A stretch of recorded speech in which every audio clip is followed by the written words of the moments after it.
Nation of Fit in 10, welcome to day 41 of the challenge.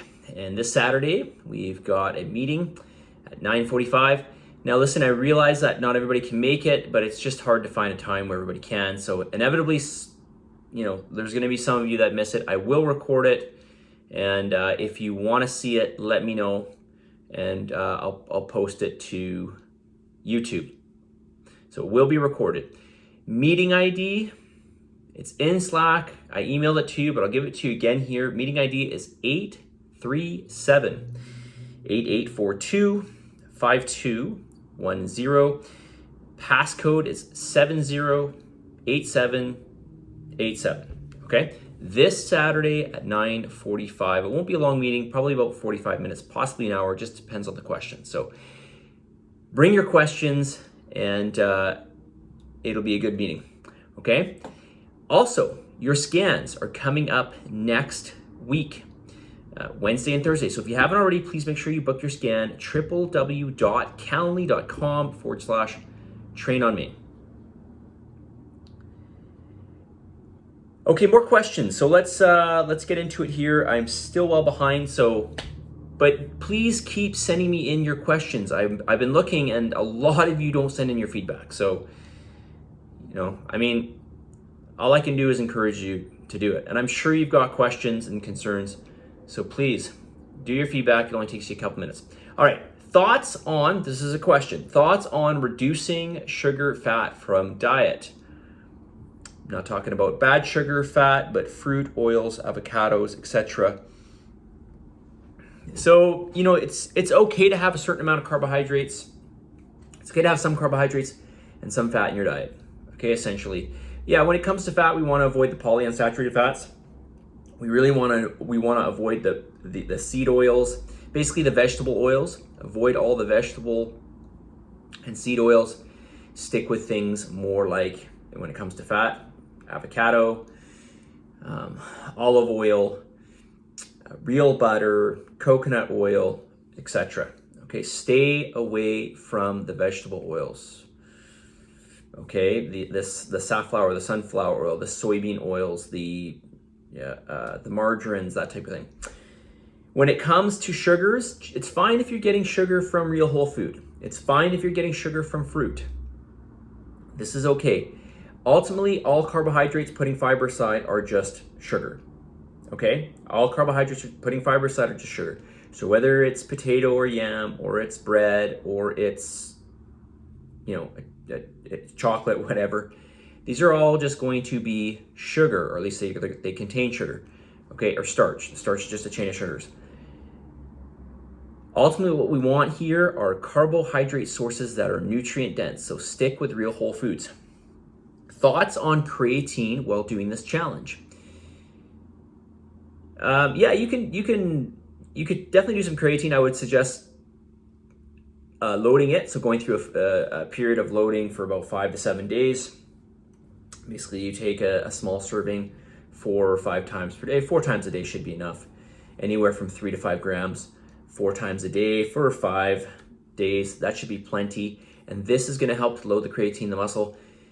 This will help your body fat percentage come down, just simply because you're going to get your muscle mass will go up from that. Okay, why will your muscle mass go up from that? Because creatine is going to pull more water into the muscle with it. This is typically why people say when they start creatine, especially if they load, that they feel like their muscles are just fuller. They feel like their muscles are bigger. And in a sense, they are, because, they are. They are much bigger because, or a little bit bigger, because they have more fluid. So the total mass of the muscle goes up. And this will reflect on your scan. It should reflect on your scan. I am doing 3 interval sessions each week and 3 long walks and tennis. So I'm not hungry. Excuse me, I jumped ahead. I'll come to that in a second here. As the weeks go on, can we do more than assigned? Can we do extra online classes? Can we do an hour of cardio instead of 30 minutes? Yes. Of course, you can do extra. You can always do extra, but just, try not to get too ahead of yourself. Enthusiasm is great, but ultimately what we want is consistency over the long term. That's what we want, even past this challenge, okay? This person writes, I am doing 3 interval sessions a week and 3 long walks and tennis, so I'm not hungry when I finish these things. Maybe I will try more smoothies. Okay, so I'm assuming you're having a hard time getting your food in.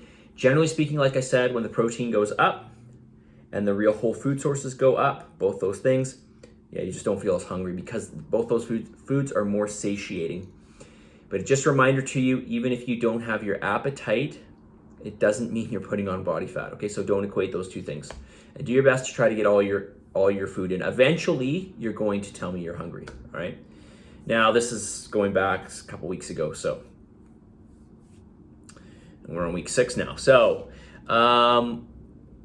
something else I wanted to say, I am getting people coming up to me saying before the third scan, they're saying, I don't think I made progress. This happens all the time. This happens from first scan to second scan, or sometimes second to third scan, as in this case, or sometimes at the end. I get this all the time. I tell people, just come in, do your scan, let's see what happens, all right? So just trust the process, come in, get your scan. 9 times out of 10, there is significant improvement from those people who don't believe they made progress. And yes, it's about 9 times out of 10, okay? It's almost every single time. All right. Okay. Should I get to the message of the day? What was I going to talk about today for topic? Okay. So listen, let me, just while I was talking, just because we mentioned about, making progress, often this is related to the scale. So I want to remind you, there are so many things that will affect the number on the scale. All right. And these include water intake, periods of physical and mental stress, hormones, sodium intake, length of sleep, recent exercise or not, carbohydrate intake, medications, changes in lean body mass. This includes obviously muscle, bone, connective tissue, and fluid redistribution. Now, you could be holding fluid more just in general in the body, or you might be holding more water in the muscle. And this tends to happen, especially when you start weight training, especially your first, couple months. Basically, if you came to this challenge, you weren't weight training, you start weight training, you're going to have more fluid in the muscle. Generally speaking, that is the case. Okay. All right. Send me your feedback if you haven't already. www.trainonmain.com/fit-in-10 check-in. That's all one word, fit-in-10 check-in. And as always, did I already say this? Positive energy, positive vibes.